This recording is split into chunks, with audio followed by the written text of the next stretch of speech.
This is the tale of Tom Kitten by Beatrix Potter, read by Murray Hecht.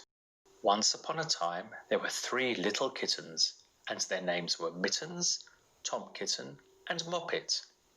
They had dear little fur coats of their own, and they tumbled about the doorstep and played in the dust. But one day their mother, Mrs. Tabitha Twitchit, expected friends to tea. So she fetched the kittens indoors to wash and dress them before the fine company arrived. First, she scrubbed their faces. This one is Moppet. Then she brushed their fur. This one is Mittens.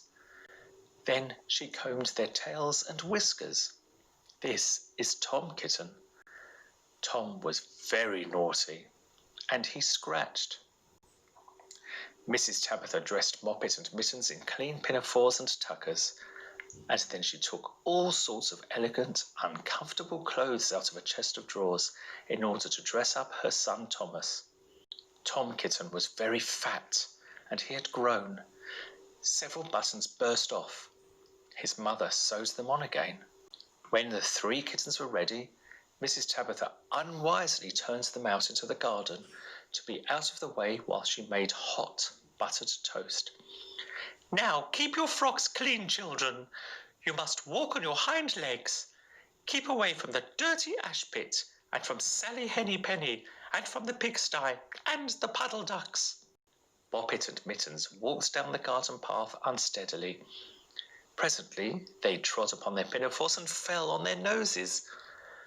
When they stood up, there were several green smears. "Let's climb up the rockery and sit on the garden wall," said Moppet. They turned their pinafores back to front and went up with a skip and a jump. Moppet's white tucker fell down into the road. Tom Kitten was quite unable to jump when walking upon his hind legs in trousers. He came up the rockery by degrees, breaking the ferns and shedding buttons right and left.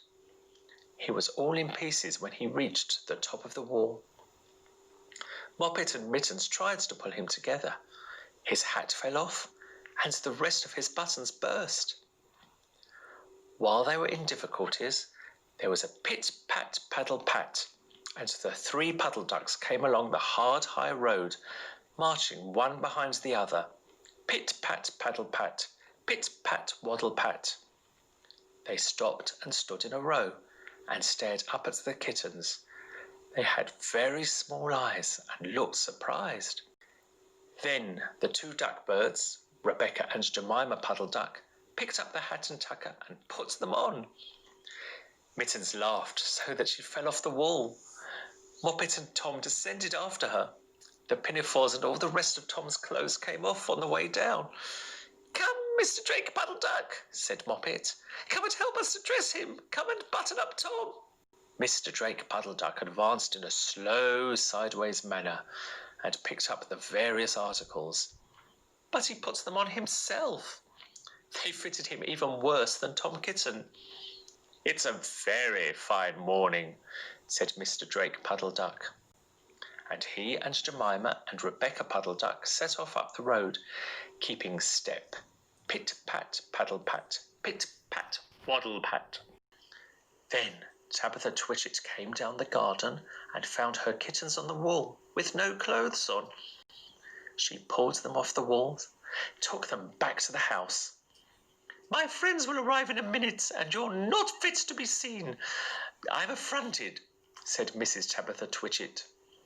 She sent them upstairs, and I'm sorry to say she told her friends that they were in bed with the measles, which was not true. Quite the contrary. They were not in bed, not in the least. Somehow, there were very extraordinary noises overhead, which disturbed the dignity and repose of the tea party.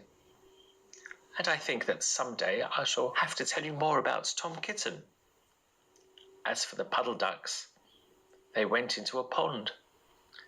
The clothes all came off directly because there were no buttons. And Mr. Drake Puddle Duck and Jemima and Rebecca have been looking for them ever since.